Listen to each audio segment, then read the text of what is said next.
అంటే మా ధాన్యం తడిసింది, మాకు తాళు తీస్తా ఉన్నారు, కింటాలకు 14 కిలోలు పోతా ఉంది, మిల్లర్లు దోసుకుంటా ఉన్నారు, రైతులు చస్తా ఉన్నారంటే వచ్చిండా? రాలే. ఏమన్నా బంధు రైతు బంధు ఇస్తున్నా బో అన్నాడు. నిన్న కేటీఆర్ మాట్లాడాడు, రైతు బంధులో మేము తప్పు చేసినాం, పేదవాళ్ళకు రావాల్సింది పెద్ద పెద్ద జమీందారులకు వచ్చింది, మేమే తప్పు చేసినాం అన్నాడు. తప్పు చేసినామని చెప్పి ఇప్పుడు వచ్చింది ఆ బుద్ధి. ఇవాళ వచ్చి మాట్లాడతాడు, ఎక్కడో ఎండిపోయిన గడ్డి మూలకు ఎండిపోయినది ఉంటే అది పట్టుకొచ్చి కట్టబెట్టి రోడ్డు మీద ఊరుకున్నాడు. ఎక్కడ గుంట ఎండిందో ఒక్కసారి చూపించాలి. ఆ పాపం వాంది కేసీఆర్ది. మేడిగడ్డ పేరు చెప్పి మనందరి పేరు చెప్పి 2 లక్షల కోట్లు దోచుకున్నాడు. మేడిగడ్డ ఊలింది. ప్రకృతికి వ్యతిరేకంగా పోతే దేవుడు ఏం చేస్తాడు? అర్థం చేస్తాడు, ఊసి పడేసాడు. అది ఊలింది, ఇది అన్నారం కొనింది, రేపు సుందరలా కూలుతుంది. ఇలా మన నీళ్లు ఎల్లంపల్లి నుంచి ప్రతి ప్రాంతానికి తీసుకొస్తాం. రైతు మన రామగుండం మండలంలో పెద్దపల్లి జిల్లాలో ఏ ఒక్కరికి కూడా నీళ్లు లేకుండా పంటలు లేకుండా ఉన్నదనే వ్యవస్థ లేకుండా చేస్తే ఇది నా మాట, ఇది నా మాట, నీ బిడ్డగా చేసే మాట. ఇక రోడ్లు లైట్లు అయితే ఇప్పుడే ప్రారంభం చేసినా ఏం సమస్యలు ఉండవు.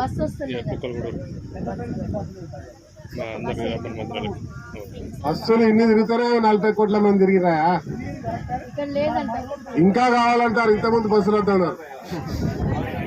మన ప్రాంతాన్ని డెవలప్ చేయాలి, అవునా కదా? సదరన్ క్యాంప్ పెట్టాలి. ఆ సదరన్ క్యాంప్ పెట్టినప్పుడల్లా నేను వస్తా. ఎవడైతే ఈమె చెయ్యి బాగాలేదంటాడో వాడు చెయ్యి కొట్టి చూస్తా మంచిగా ఉంటుందా లేదా.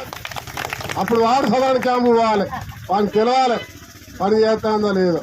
ప్రతి ఒక్కరికి అర్హులైన వారికి ఇప్పించే కార్యక్రమం పెడతా. మీరెట్లా ఆలోచిస్తారు? కుక్కల గుడూరులా ఒకప్పుడు విప్లవాలకు అడ్డ, పోరాటాలకు గడ్డ మన ప్రాంతం. మరి అదే ప్రాంతంలో వచ్చిన బిడ్డను నేను కాబట్టి మరి ఏ రకంగా కొట్లాడుతున్నావు మీరు చూస్తా ఉన్నారు. ఇప్పుడు ఇవాళ దోపిడీ దారులు, భూ కబ్జా దారులు, ఇసుక దొంగలు, బూడిద దొంగలు, ప్రజలను మోసం చేసేటోళ్ళు, దళారులు, వాళ్ళందరూ మాత్రం నన్ను ఘోరంగా తిట్టుకుంటారు.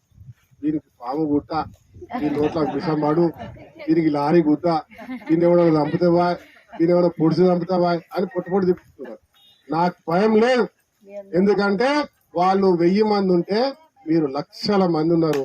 మీ ప్రేమ, మీ అభిమానం, నేను జీవిస్తున్న పూజలతోటే ఈరోజు నేను గెలిచిన, మీ ఆశీర్వాదంతో ముందున్నా.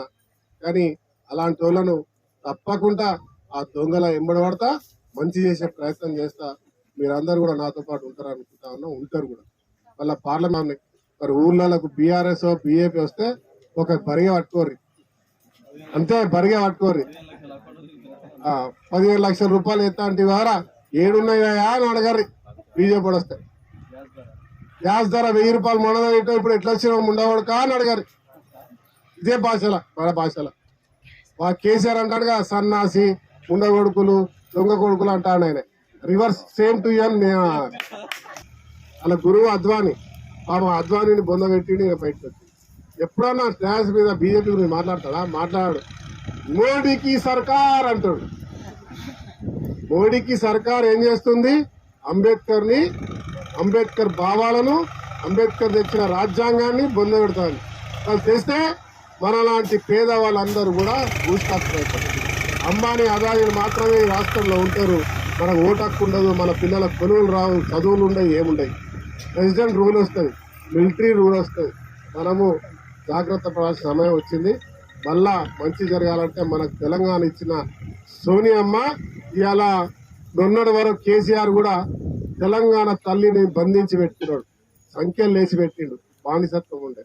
ఇవాళ ఆ సంఖ్యలను తీసినాం, ప్రజాస్వామ్య తెలంగాణ వచ్చింది. ఇవాళ సోనియమ్మ మరి చేయి మీద మళ్ళీ ఓట్లేయాలి. నేను మళ్ళీ వస్తా ఊర్లలో, ఆ రోజు మళ్ళీ మాట్లాడతా. నమస్కారం. ఎవరైనా సమస్యలు ఉంటే నాకు